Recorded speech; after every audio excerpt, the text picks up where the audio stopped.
brother. My name is Abhishek. When I was Magaan kiyyaaf sheekiin jaam. Gaafa waliin kiyyooggaa kudhaa furguutu maatii kiyyaa wal dhabee manaabe. Namni lammii soodii tokko gara magaalaa Keeraalaa na geesse.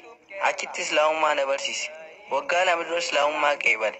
Ammaas nama kana hunda duratti shahaadaa jechuun barbaada. I accepted Islam. Now also I am accepting in Islam in front of all. Ashhadu an la ilaha illallah, ashhadu anna Muhammadan abduhu wa rasuluh.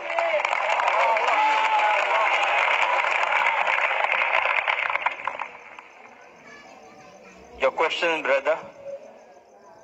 Waan Dr. Zakir gaafattu qabdaa? Hin qabu. Dr. Zakir dhimma kanarratti waan dubbattu qabdaa? Brother, I welcome you and I congratulate you to the religion of peace. Obboleessa kiyya jaalatamaa baga nagaan dhufte. Baga gara amantii nagaa dhufte. Warri Saawudii seefii fayyadamuu dhabuu isaanii ragaa baata jeetti naman. Obboleessa seefiin si sodaachisanii jiranii? Lakki. Humna fayyadamanii? Lakki. Qawwee fayyadamanii? Lakki qalbii kiyyaan jaaladhee fudhadhee. Maasha Allah. Osoo akkas ta'uu baate biiroon qorannoo IB anana gaafata ture.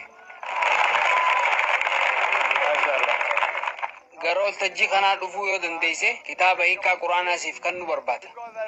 Guyyaa 8 dura barumsa kiyya kan jalqabaa gun barsiisu obboleettiin teenyata akka tan Islaamummaa fudhattanii jirti. Naamana an fuula isin argine.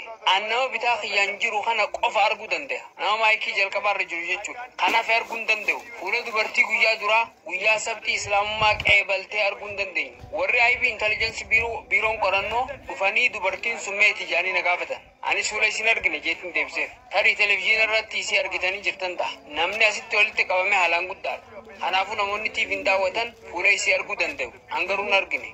Waan kana ta'eef ati immoo namni humna fayyadamee si amansiise akka hin jirre ragaa ba'uu dandeessa. Namni tokkollee si dirqamsiisee Islaamummaa si fudhachiisuu hin danda'u. Yoo qalbii teetiin itti amantee ni fudhatta. Biyyi teenya tun Indiyaan biyyoota addunyaarra jiran keessaa biyya seera isii keessatti lammiin Indiyaa hundi mirga amantii ofii barsiisu itti dalaguu fi nama amansiisu mirga qaba jettee barreeffatte. Biyya dimokiraasii qabdu. Biyyi teenya tun mirga amantii keenya barsiisu itti dalaguu fi nama amansiisu nuu kennu isiitiif ani ittiin boona.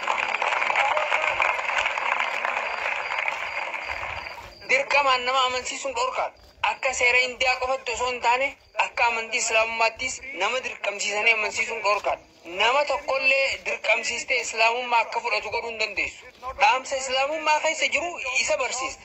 Yoo jaalate ni fudhata, yoo fudhachuu hin barbaannes rakkoon hin jiru. Sababaan ammoo nuti guyyaa qiyaamaa Rabbii keenya dura dhaabbannee dhaamsa geessinu hin jette geessinee jirra jennee dubbanna. Obboleessa amantii nagaa fudhachuu keetiif galatu. Please testify to Almighty God on the day of judgment that we delivered the message of peace to you. Thank you, brother, for accepting the religion of peace. Thank you very much. Good evening, doctor. Akkam olte, doctor?